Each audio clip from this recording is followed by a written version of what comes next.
Hello guys, welcome back to a new video and today's video is going to be really very important because it's always highly demanded in people because people always want to know more about it. So yeah, I guess your guessing is right, and today we are going to talk about part-time jobs and all about earnings and money, how much we can earn and how much we can save as a student while doing part-time jobs over here. So whether you will be able to save the money as you expected before coming to Singapore. So is that going to happen here or not? Today you will get the answer for this. So stay connected and watch the full video so you will be able to understand about it.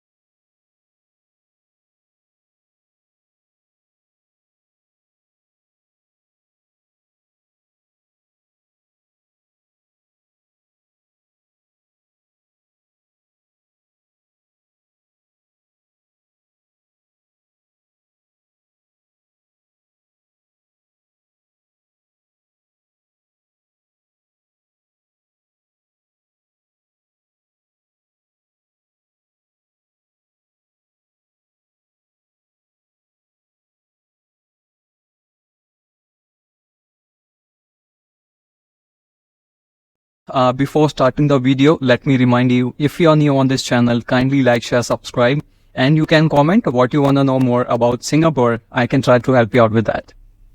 जब हम India में होते हैं and Singapore आने के बारे में सोचते हैं तो हम एक कैलकुलेशन लगाते हैं. आई होप ये कैलकुलेशन सभी ने लगाई होंगी जो आने के बारे में सोच रहे हैं या जो ऑलरेडी सिंगापुर आ चुके हैं या किसी भी अदर कंट्रीज में जब हम इंटरनेशनल कंट्री में जाते हैं.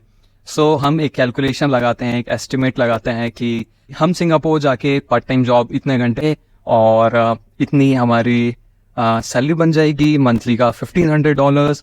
और हमने चैनल भी देखा है लोगों की कि सिंगापुर का जो मंथली खर्चा है स्टूडेंट्स का वो $500-600 में निकल जाता है. तो माइनस $500-600, उसके बाद जो अमाउंट बचता है वो हमारी सेविंग होगी, तो हमारे पास बच गया $1,000 या $800.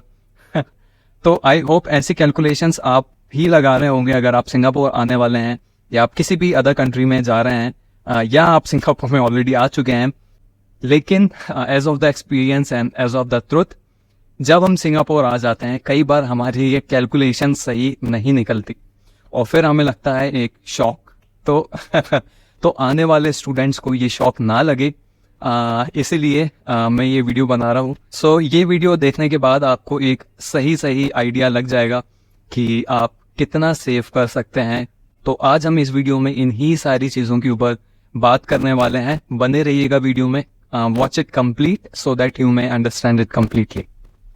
सो आप सिंगापुर में पार्ट टाइम जॉब के थ्रू कितना मंथली अर्न कर लेंगे और उसमें से आपका कितना सेव हो जाएगा, इस डिस्कशन को आगे बढ़ाने से पहले अगर आप नए व्यूअर हैं या आप अभी प्लान कर रहे हैं सिंगापुर आने के बारे में, तो मोस्टली लोगों को पता है, लेकिन अगर आप नए हैं और आप इस बारे में नहीं जानते हैं तो लेट मी इन्फॉर्म यू कि सिंगापुर में there are 2 kind of student category, जिसमें से एक कैटेगरी ऑफ स्टूडेंट्स को यहाँ पे पार्ट टाइम जॉब करना अलाउड है and another category of students को पार्ट टाइम जॉब करना अलाउड नहीं है, उनका काम करना यहाँ पे इलीगल है.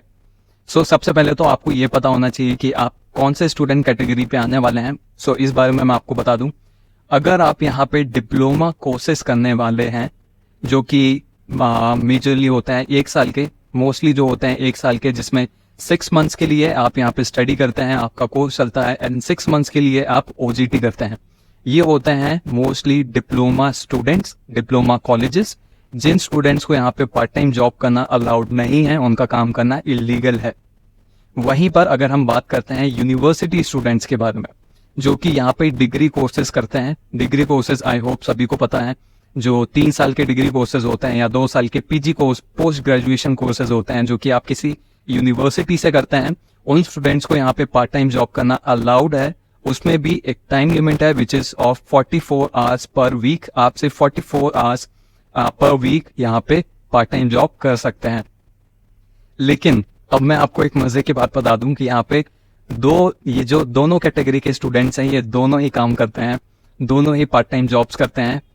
जी हाँ, यूनिवर्सिटी वाले जिनको अलाउड है वो तो करते ही हैं, और जिनको अलाउड नहीं भी है वो भी यहाँ पे इलीगली काम करते हैं। सो एज सच कोई इशू नहीं जाता है, इजीली वो भी पार्ट टाइम जॉब कर लेते हैं। कोई इतनी चेकिंग, कोई इतने रेस्ट्रिक्शंस नहीं होते हैं। सो दोनों ही स्टूडेंट यहाँ पे काम कर लेते हैं। सो अब आगे हम बात करते हैं कि आप कितना जेन्युइनली, ऑनेस्टली, रियलिटी में स्टूडेंट यहाँ पे कितना अर्न कर सकते हैं पार्ट टाइम जॉब करके, और उनके मंथली एक्सपेंसेस क्या होंगे, जिसके बाद उनकी जो टोटल सेविंग होगी वो अप्रॉक्सीमेटली कितनी होगी। सिंगापुर में जो part time wage rate students के लिए चलता है वो है $8 पर आवर। जी हाँ, $8 पर आवर के हिसाब से यहाँ पे आपको वेज रेट मिलता है। This is the starting range.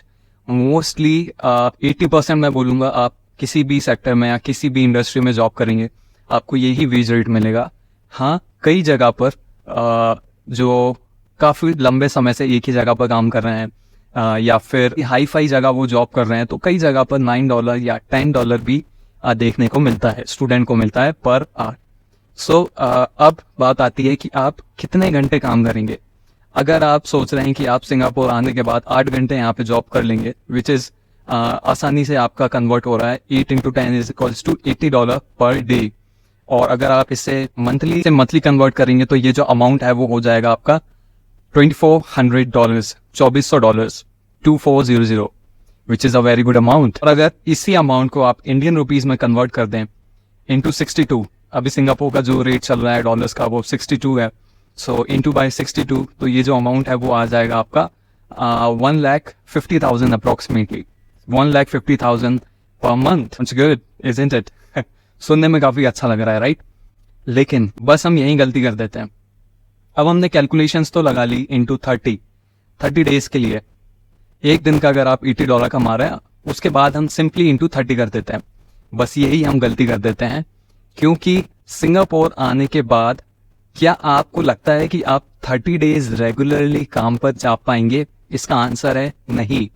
जब हम इंडिया में होते हैं तो हम इस बारे में डीपली नहीं सोच पाते कि हम क्या रोज जा पाएंगे, क्या हम रोज ही 8 घंटे काम कर पाएंगे। लेकिन रियलिटी कुछ और होती है। जब आप सिंगापुर आ जाते हैं तो आपको पता चलेगा, पहली चीज तो आप रोज 8 घंटे काम कर भी नहीं पाएंगे। सेकेंडली, आप मंथली का 30 डेज का जो कैलकुलेशन लगाते हैं वो 30 डेज भी आप शायद ना जा पाएं, क्योंकि आप भूल रहे हैं कि आप यहाँ पे ऐसे स्टूडेंट आ रहे हैं। भले ही आपको, मुझे पता है डिप्लोमा स्टूडेंट्स, मोस्टली स्टूडेंट्स जो है वो एज एन डिप्लोमा कोर्सेज आते हैं, और या हम यूनिवर्सिटी स्टूडेंट्स की भी बात करें तो भी आप अगर एज एन स्टूडेंट आते हैं तो आपको थोड़ा इन्वॉल्वमेंट कॉलेज में देना पड़ता है, आपको थोड़ा बहुत टाइम कॉलेज में भी देना पड़ता है। कई बार ऐसा टाइम आएगा कॉलेज जिसमें एग्जाम्स हो या असाइनमेंट्स हो या कुछ ऐसे इवेंट्स हो जिसमें आपका बहुत सारा टाइम चला जाएगा और आपकी जो वर्क टाइमिंग है आप उसे मैच नहीं कर पाएंगे और आप काम पे नहीं जा पाएंगे। सो मोस्टली ऐसा होता है। सो इसीलिए जो आप कैलकुलेशन इंटू 30 लगाते हैं वो गलत, वो सही नहीं बैठ पाती और ये जो अमाउंट है वो घट के कम हो जाता है। तो फिर हम वहीं के वहीं आ गए। फिर एक क्वेश्चन, अभी भी एक क्वेश्चन मार्क लगाओ, हम कितना अर्न कर सकते हैं। अब इसके लिए एक फैक्टर और बचता है समझने के लिए। सिंगापुर में जैसे हमने देखा कि 2 कैटेगरीज ऑफ स्टूडेंट्स हैं, वैसे ही सिंगापुर में 2 कैटेगरीज ऑफ जॉब्स भी हैं। कैटेगरी नंबर 1 में आती है परमानेंट जॉब एंड कैटेगरी 2 में आती है टेम्पररी जॉब्स। अब परमानेंट जॉब से मेरा मतलब ये है कि जब आप एज एन स्टूडेंट यहाँ पे पार्ट टाइम जॉब्स करते हैं तो आपको हो सकता है कि कहीं परमानेंट जॉब मिल जाए। फॉर एग्जाम्पल, किसी होटल में या किसी रेस्टोरेंट में आप डायरेक्ट ओनर से आपकी बात हो गई है एंड आपको डेली सेम टाइमिंग पे डेली आपको उस जगह पर काम करने जाना है और आपको वहाँ पे जो सैलरी होगी वो पर मंथ मिलेगी। वहीं अगर हम टेम्पररी जॉब्स की बात करें तो ये जो जॉब्स हैं वो आपको परमानेंट, मतलब आपको वहाँ पे रोज नहीं जाना है। वहाँ पे हो सकता है कि जब, जैसे कि हम बात करें फॉर एग्जाम्पल, जैसे सिंगापुर में चलती है catering business is a very good business here in Singapore. यहाँ पे इवेंट्स होते हैं, क्योंकि आपको पता है Singapore is in tourist country, तो यहाँ पर इवेंट्स होते हैं या किसी होटल्स में जब ज़्यादा क्राउड होती है या होटल में कोई फंक्शंस हैं, कोई फेस्टिवल्स हैं, तो केटरिंग बुलाई जाती है। तो उन केटरिंग वालों के साथ जब आप काम करते हैं तो जब केटरिंग आएगी तब आपको वो जॉब पे बुलाएंगे। तो हो सकता है वो वीक में 1-2 दिन हो या 3-4 दिन हो, बाकी के दिन जो है आपको हो सकता है काम ना मिले। तो इस टाइप की अलग अलग टेम्पररी जॉब्स भी होती हैं। सो आई होप आप डिफरेंस समझ गए होंगे परमानेंट जॉब और टेम्पररी जॉब। सो इससे आप समझ सकते हैं कि अगर आपके पास एक परमानेंट जॉब है तो आपकी जो इनकम होगी वो थोड़ी ज़्यादा होगी as compared to temporary jobs, क्योंकि परमानेंट जॉब में आपको डेली जाना है। आप डेली के आपके फिक्स्ड आवर्स होंगे, भले वो 6 आवर्स हो, 7 आवर्स हो, 8 घंटे भी हो सकते हैं। लेकिन टेम्पररी जॉब्स में आपके पास डेली काम नहीं है। आपको सिर्फ वीक में 2 या 3 दिन ही जाना है। उसके अलावा जिस दिन आप खाली होंगे उस दिन आपको कोई सैलरी नहीं मिलेगी। सो एज कंपैरिजन आप परमानेंट जॉब में ज़्यादा अर्न कर पाएंगे। इसके अलावा आप जो सबसे बड़ी गलती करते हैं वो ये है कि हम कई बार कैलकुलेशंस लगाते हैं कि हम डेली 8 घंटे काम कर लेंगे या हम दिन के 7 घंटे तो काम कर ही लेंगे, क्योंकि हमें ऐसा फील होता है कि अगर सिर्फ 3 घंटे की क्लासेस हैं, जो कि मोस्टली सिंगापुर में जो कॉलेजेस या यूनिवर्सिटीज़ होती हैं उसमें दिन में 3 घंटे की क्लासेस ही होती हैं। तो हम कई बार ऐसा अज्यूम करते हैं कि अगर हम दिन का 3 घंटे कॉलेज जा रहे हैं तो 12 घंटे में से हम 8 घंटे या 9 घंटे 10 घंटे भी हम काम इजीली कर लेंगे। मैंने माना कि आपकी क्लास 3 घंटे की होगी, लेकिन अब आप जो छोटे छोटे आवर्स हैं जिसमें काफ़ी ज़्यादा टाइम जाता है वो आप कैलकुलेट नहीं करते। जैसे कि अगर आप कॉलेज जा रहे हैं तो 3 घंटे तो आपकी क्लास ही होगी। अब आप अपने रूम से कॉलेज जाएंगे, ट्रैवलिंग में भी कुछ टाइम जाएगा, 1.5 से 2 घंटे कई बार ट्रैवलिंग में आना जाना निकल जाता है। देन आप अपनी जॉब के लिए जाएंगे तो आपका जहाँ पे काम है आप वहाँ ट्रैवल करके जाएंगे तो उसमें भी कुछ टाइम लगेगा। देन आपको घर वापस भी आना है, क्योंकि यहाँ पे रात में 11 बजे MRT बंद हो जाती है। मोस्टली लोग यहाँ पे MRT ही यूज़ करते हैं ट्रैवलिंग के लिए, क्योंकि वो काफ़ी ज़्यादा बजट फ्रेंडली होती हैं। सो ऐसा सब लगा करके आपको 3-4 घंटे कई बार सिंगापुर में ट्रैवलिंग का टाइम भी लग जाता है। तो आप कैलकुलेशन कर सकते हैं, तो आप कैलकुलेट कर सकते हैं कि 3 घंटे की आपकी क्लास हो गई, उसमें से अगर आपका 2-3 घंटे ट्रैवलिंग में जा रहा है तो ऐसे 5-6 आवर्स जो आपकी यूं ही चले जा रहे हैं, उसमें से आपके पास बच रहे हैं 5-6, उसमें से आपके पास जो बचे हुए आवर्स हैं उसमें ही आप पार्ट टाइम जॉब कर पाएंगे। तो गलती नंबर 2 जो हम करते हैं वो ये है कि हम ज़्यादा नंबर ऑफ आवर्स की कैलकुलेशन करते हैं। सो ये चीज़ भी आप हमेशा ध्यान रखिए।